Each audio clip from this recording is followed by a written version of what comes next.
How's it going, everyone? I hope you're having a kick-ass week. I'm here with Bearded and Bored again, and we want to talk about is malted corn.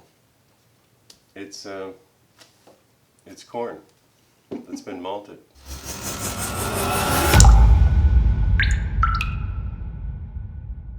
Alright guys, so it's been an absolute pleasure to come and hang out with these guys in Texas, and I don't know if you've seen his video on malting corns, or videos actually, isn't it? Couple. Two-part, I got a two-parter, and I've also got one with a tumbler where That's right. I made the malt robot. Yeah, and the malt robot is it's pretty cool. So if you haven't seen it, make sure you check it out so you know what we're talking about here. But tell us about this dude. What'd you do to it? So basically, I just took some popcorn from the grocery store, and you soak it in water for about 8 hours, then drain it for 8 hours, and then repeat that cycle 4 times. Then you just kind of keep it in a tray, or if you want to make a tumbler, you can. But the easiest way to do it is just to stick it in a tray and cover it with a paper towel. Spray it with water every 2 or 3 times a day. Eventually, that all these grains or all these kernels are going to start to grow shoots, and once they do, they're going to produce the enzymes that we need for them to convert the starches to sugars. Once the shoots get to about a ½ inch long, the green shoots, not the roots, then I just dry it out over a bunch of fans on some screens, right, and then throw it into a pillowcase and toss it in the dryer with a pillow on low, and Yep. that knocks all the roots off.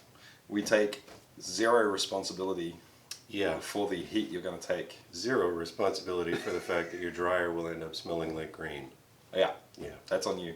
and the pillow that you put in there with your corn, make sure it's not your wife's pillow. Don't do that.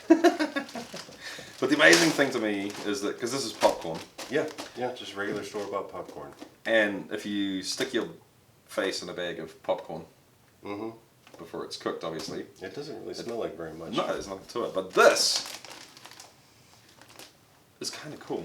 It smells corny and alfalfa-y, not musty, but heading that way. Yeah, heading that way, definitely. And also, because I put cocaine in that bag, Oh yeah, right. it's yeah. extra fun. That's why I keep going back. Mm-hmm. We were like half asleep and talking about cocaine. But one of the things I want to point out about this is corn has a very, very low amount of the enzymes to convert starches to sugars. Yeah. It will convert itself, but nothing else. So if you're doing a grain bill that has anything other than malted corn, you need to throw in some malted barley so that it'll convert. Yeah, and that, as I understand it, is kind of the best case scenario too. Mm-hmm. If your malting process doesn't go perfect, you probably want to go a little heavier on I've malted barley. I've never made anything with malted corn that I didn't go ahead and throw some malted barley in it also. Yeah. Just to make sure that everything converts. Yeah, cool. So the crazy thing is, guys, that what can you make with this here? You can make beer. I've made 2 different beers with this, a Kentucky Common and a cream ale. And any beer recipe that you put corn in, you can use malted corn. And the other thing is you can make whiskey. Mm-hmm. But you're not allowed to do that No. in America. No, sadly. So I just took a taste to see what it's like. Hold it in your mouth for a little bit to let the enzymes start going to work. Taste the sweetness. You can taste a little bit of corn. I imagine that if you did it with the yellow dent or something, it'd be much more corny. I think so. Mm-hmm. But you do pick up that sort of really interesting alfalfa flavour, and I would love to see what that does in a spirit. So I'm going to have to get on to malting some corn at home. Yeah, you really need to. Yeah. And honestly, I think once you do it once, you're going to get the bug and you're going to start malting other things. You're going to malt some barley. Yeah. You're going to malt some, I don't know, candy corn, maybe? Mm-hmm. I've had too much to drink and I'm very, very tired and still slightly inebriated, so. So what I did want to talk about too, team, is how crazy it is that you can make beer with this. You can buy, in America, you can literally buy spirits anywhere compared to New Zealand. You can buy it at a gas station, at a supermarket. Yeah. So you can buy beer, you can buy all the ingredients to make the beer. You can buy all the ingredients to make your own wine. You're allowed to make 200 gallons of beer or wine in the United States. That law was passed in 1978 by Jimmy Carter. But it is illegal to take those products that you make the beer and the wine and run them through a still to get the alcohol out. I don't know why. It's bonkers. Absolutely bonkers. And I would love to say that I think it's going to change sometime soon, but I just don't know. I really don't know. I don't think so. I think we're probably going to have legalized weed before we ever have legalized distilling, which is like federally legalized weed. There are a couple of states in the United States that you can distill, just like there's a couple of states in the United States where you can smoke weed and not go to jail forever. Texas is not one of those for either of those things. Yeah. So, no fun here. Yeah. What, in your opinion, what would happen if distilling was legal? I think the craft liquor industry would explode. Yep. I do. People can try it in their own homes. They can experiment. They start getting good feedback. Yeah. They go into business. One of the, I mean, if you look at the craft beer industry, everybody in the beer industry at the time thought that homebrewing was going to just destroy the beer industry. Nope. But everybody's making more money now. Yeah. You know, the craft beer industry just kind of lit a fire underneath all the big brewers. And so now all the big brewers go and they buy the little brewers and they keep their recipes the same, keep the labels the same, but then they make the money.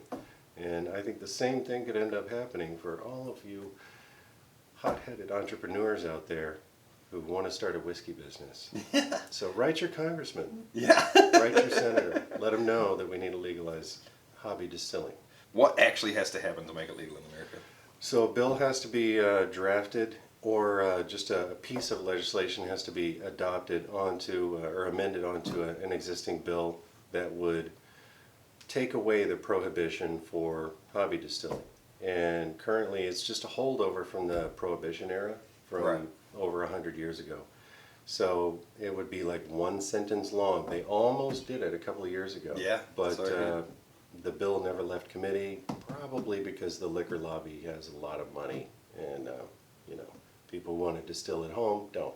So, but all it would take is taking it up for a vote, and honestly it's kind of a no-nonsense legislation. So nothing's going to change unless people tell their congressmen and senators. Start talking about it. Yeah, start talking about it. And I know that's hard for you here, guys. I know that. And maybe it's a little boring, and maybe you like the outlaw mentality. Yeah. But I don't know, man. I don't.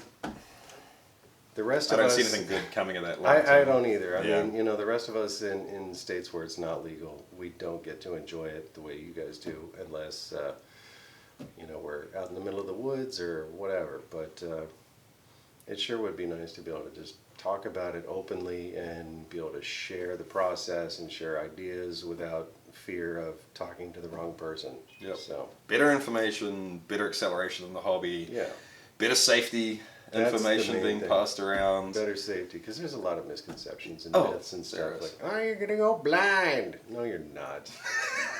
Shut up. Yeah, that's true. I hate that one. I hate that one. I get that on my Applejack video. You're gonna go blind. Shut up. So anyway, guys, I just thought I'd make a really quick video to make our thoughts known on the fact. I know that it's kind of hard for people to stand up in America and talk about it. Mm-hmm. You know, because you're kind of putting your ass on the line. But luckily for me, I'm from New Zealand. It's legal. I can say whatever I want without fear of getting in trouble in my home country. I don't have very much ass, so really there's not much on the line. Not much to lose. No. Yeah. Anyway, guys, I'd love to hear your thoughts on the matter. Stick a comment in the comment section down below. I know Bearded has a video on this as well. We'll link it up top. He's got some really good thoughts on there when we're not half asleep and drunk. Yeah. So check that out too. Check his channel out, and I'll catch you next time, guys. So if you enjoyed the video, give it a thumbs up. Make sure you subscribe and like down below. If you want to help the channel out, share the video. Check the merch out down below, or check the Patreon page out and sign up there if you're really finding value in these videos. Speaking of which, come over this way, my friends, because you're in the way of the Patreon roll. Thank you very much, guys. You're the only reason I get to do this stuff, and I really, really appreciate it. Keep on chasing the craft. See ya.